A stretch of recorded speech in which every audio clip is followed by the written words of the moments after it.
Hello, thanks for joining me. I'm Joe from Camera Lessons Online. We're doing our Back to Basics series, and today is an introduction on aperture. Let's get into it.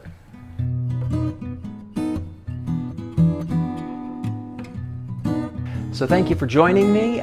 We are in back to school season right now, and I thought that was a perfect time for us to do some back to basics introductory videos on the essential working components of photography, the exposure triangle, and eventually a video on how to shoot literally anything. As always, everything we do here is brought to you by Camera Lessons Online, where what we believe is very simple. Anybody can create powerful visual imagery. The tools are readily available and easily accessible, and to make that a reality, of course, we do the videos here. We've got the website, we've got a 4-hour introduction to photography class on there, as well as a couple books. I encourage you to go and check it out. So today we're talking about aperture, and I would make the argument that of all the exposure triangle, aperture is the most important to learn really down cold. And the reason is, no matter what you do, video, studio lighting, outdoor portraiture, or landscape photography, aperture never stops being important, where in some of those situations we downplay or completely dismiss ISO or shutter speed decisions. And so this is a really key concept to understand. In the very first video, I described shooting and changing your aperture as deciding how much light to allow in, and that's exactly what it is. Every lens has a connection of blades, we call this the diaphragm, and it opens and closes in order to allow in more light. And when we measure the opening, we're discussing something that we refer to as an aperture. And we describe this opening with something called an F number, and it's written a little bit like this. It's always written an F, a slash, and then a number. Now, if this numbering system seems weird to you, don't worry. I'm going to do a video entirely on how this numbering system works and what its implications are. For right now, the key thing to understand is that as I open up an aperture and allow in more light, I am using ever smaller numbers, such as f2 or f2.8. As I close down the aperture and allow in less light, I'm using ever larger numbers, such as f11, f16, or f22. Now, why would we choose one amount of light versus another? As you've guessed from previous videos, we would change this in order to allow in more or less light into the camera so that we can build a proper exposure. So exposure is going to be one of these important factors. The other is going to be something that we refer to as depth of field. Now, depth of field is the distance in front of and behind a subject that's in focus when your subject is in focus. Now, we've actually mentioned depth of field many times here on this channel, and in fact, there are 3 essential factors to depth of field: the aperture itself, the proximity to the subject, and the focal length you shoot at. Now, these last 2, focal length and proximity, I've got other videos that discuss. I encourage you to check them out. Today, we're just talking about aperture. In brief, as I allow in more light through my lens, in other words, I am shooting at a brighter aperture, I get a shallower depth of field, meaning it's a shallower distance that is effectively in focus surrounding my point of focus. As I close the aperture, something we refer to as stopping down, I allow in less light, my camera is effectively squinting, and I get a longer depth of field. And so things like f11 have a naturally longer depth of field than things like f2.8, all other factors being equal.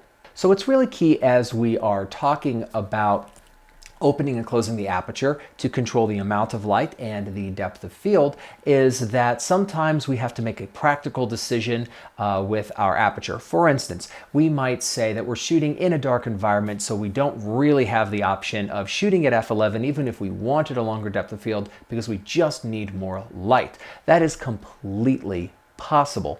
Another thing that's important to understand is that this is a lens feature. In other words, some lenses have more light that they can allow in than others. The maximum amount of light that a lens allows in, we refer to as the maximum aperture. So for instance, if you have a 24-70 f2.8, its brightest aperture is f2.8, and you can achieve that at any focal length. This does not mean that you couldn't shoot at other apertures, such as f4, f5.6, or f8. That would be totally fine and appropriate, but we're describing the maximum amount of light. Now, we do this for a couple reasons. First of all, this is frankly where the money is in the lens. the maximum amount of light is a feature that you pay for with the lens. And since we don't really think about lenses describing their minimum apertures, because one, they're not as useful, and two, the minimum aperture that we might have to actually work with may not be a very sharp portion of the frame, more on that in a bit, we really don't describe lenses by minimum aperture. Another thing you might run into is what's called an aperture variable lens. This is one where the maximum amount of light changes as you zoom. So for instance, almost everybody has owned at one time or another an 18 to 55 3.5-5.6, meaning at 18 millimeter, this can allow in an f3.5 aperture. But if you zoom this to 55 millimeter, your maximum aperture changes to f5.6, which is dramatically less light. That's an important concept to keep in mind as you're looking at lenses and deciding what's appropriate for you. So now let's talk about how your f-stop relates to your sharpness. We might refer to the opening or the aperture as just the f-stop, and we write it with an f/ and a number, as we discussed before. What's interesting is that the actual sharpness of the lens changes depending on the aperture you choose. And I'm not talking about depth of field. There are things that are called MTF, or modulation transfer function charts. And these actually are where companies will measure the sharpness of a lens at different apertures in distances from the center of the lens, with things called lines per millimeter or line pairs per millimeter, and they look something like that. What's really important is we measure a lens at both f8 and at the brightest aperture. Now, why do we do that? We do it because the sharpest part of the lens is actually when you stop down a little bit. It's on average 3 stops stop down from brightest, which for most lenses averages out to about f8. And so the brightest portion of your lens may not be as critically sharp as the f8 portion of your lens. This is why studio portraiture artists like myself tend to shoot everything at f8 if we can get away with it. And if I'm doing a landscape scene, you're going to see me shoot almost exclusively at either f8 or f11. And the reason is to maximize the capability of my lens. Now, what's important, just from my perspective, is that if you buy a prime lens, such as a 50mm 1.8, I'm not telling you to not use f1.8. You paid for it, I think that you should use it. But understand that you're actually going to get slightly different variations in quality depending on where you are in the aperture range, which is going to bring us to something called diffraction. So diffraction is actually something that's an important concept in photography, and it goes a little something like this. If you have a wave of any kind and it passes through a slit or opening of any kind, then we need to look at the relative size difference between the size of the opening and the period of the wave. If the period of the wave is something similar to the opening of the slit that the wave is passing through, then it tends to break apart the wave and you get interesting rippling effects. You can see this if you stand on the cove of a beach and see water coming in passing through some rocks near the shore.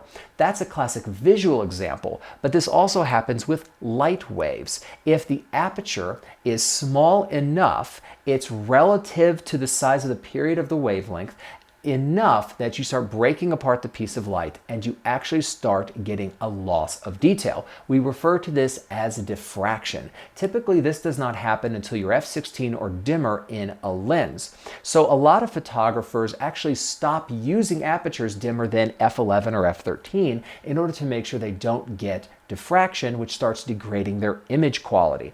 So for myself personally, unless I need to for lighting purposes, I actually don't stop down my lenses past f11 in order to get the best quality I can out of them. So let's wrap this up. The aperture is a crucial part of controlling your exposure, and I would say the most important part of the exposure triangle to learn, and I do mean memorize. I think photographers should actually memorize the aperture chart table from top to bottom, at least from f2 to f16. As you open up your aperture, you let in more light, you get a shallower depth of field. As you close your aperture, which we call stopping down, you let in less light, but you get a longer depth of field. I think that using really bright and open apertures is a really interesting thing to do for creative purposes, but you actually get slightly sharper images by going and stopping down a little bit, usually on average down to about f8. If you stop down too much with the lens, typically f/16 or dimmer, you actually will incur diffraction, and that will lose detail in the lens itself.